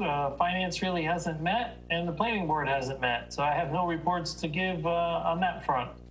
The planning board will be meeting as soon as they get their computers in hand and learn how to use them. That should be fun. I know Janice was on the call for most of our meeting, kind of getting the hang of how this program works. So hopefully she'll be all trained and ready to roll. I know Lori was giving her and our zoning secretary the rules of the program last meeting. So moving on to correspondence.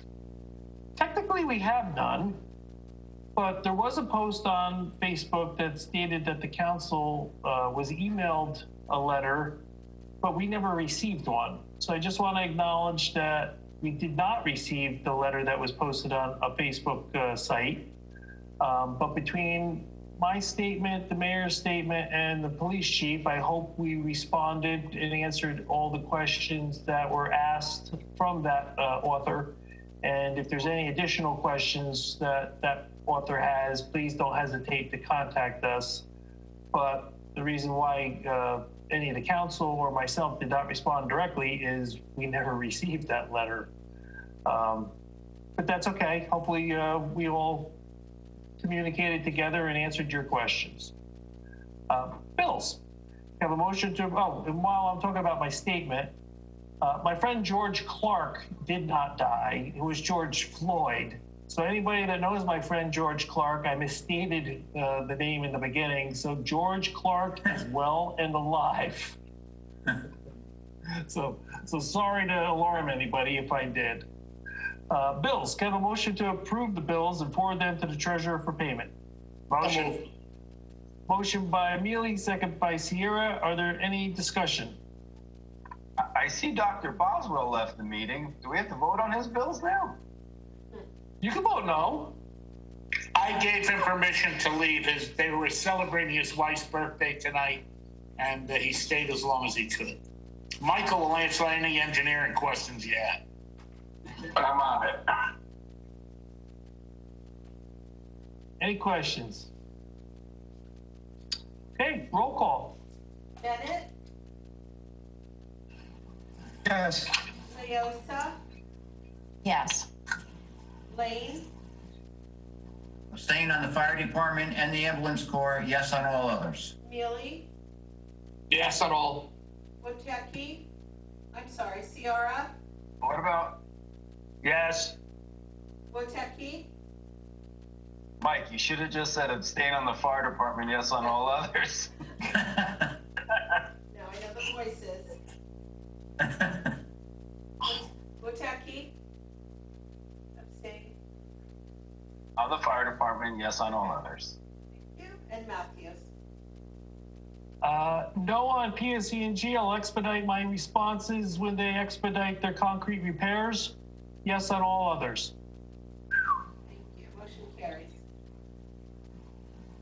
Public comment. I'll now open the meeting to the public. If anyone desires to be heard, please call in now at 669-224-3412, access code 403-039-069. Or if you are online with us as one of the people that signed on, you can use the chat button. Looks like we have Monica Smith at 169 Carlson Court from Somerset, New Jersey.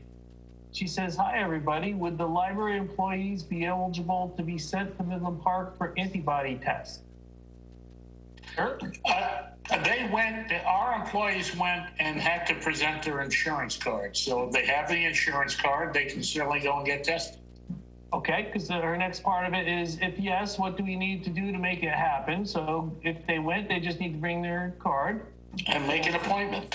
Make an appointment. And second question is, Eric, do you need to know what amounts the bid and quote thresholds need to be raised? I guess that's for the upstairs to make that The second floor, probably. For the second floor. No, this is Monica. Monica's our library director. So Monica's just asking if there's a generic question about how much the bid threshold will be raised to. We don't know that right now. It's usually a small percentage each year. It's just like $3,000 or $4,000. It's 5 years. It's every 5 years, and that they make the change, and the increase is probably going to be something like $4,000 or $5,000, but we won't know that until it's announced. And third question was for Dr. B, who's no longer here, but we'll get him the question. Not dogging, not nagging, but the grant submission deadline is Friday, and I'm not aware of any additional deadline extensions. I'll be at the library tomorrow for any last minute questions. So please get Steve that comment, Eric. And then question for you, Eric, is please repeat your statements about the library and the health care benefits in retirement a wee bit more slowly. I guess you were too quick for her.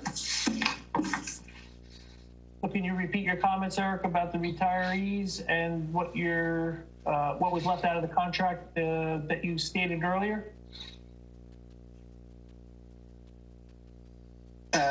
Nothing was left out of the contract. We updated our our resolution tonight to reflect what's in the contract so that there will be no problem. They do have an employee that is expected to retire this fall.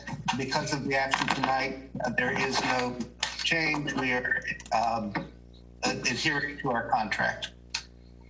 Okay. And Councilman Witecki, thank you for your kind words for the library, the audio books, the CDs, DVDs, tax forms, etc. Thank you. Thank you. Thank you, Monica. And Alex Claveo from 33 Westerfeld Ave says, as it relates to all small businesses in their effort to reopen, is there anything that can be done to assist them with the PPE acquisition and other items related to opening during the COVID? For full disclosure, I'm a 5-year-old business in town and not asking for my business, which makes sense. Are we able to help out any local businesses with our PPE requests? Or is that something that would fall under the Individual CARES Act for local businesses? Yeah, I don't know whether our CARES Act allows us to do something for the general public, but we can look into that. I know we're allowed to do things for government. As far as giving away government purchased items, we'd have to look into that. I know for my company, I was able to do things for masks and things as under the NJDA or whatever the name of the program was as a personal business, but obviously I think we're restricted to keeping it in-house, but I don't know that answer. Does anyone else who's online wish to be heard? Jeff?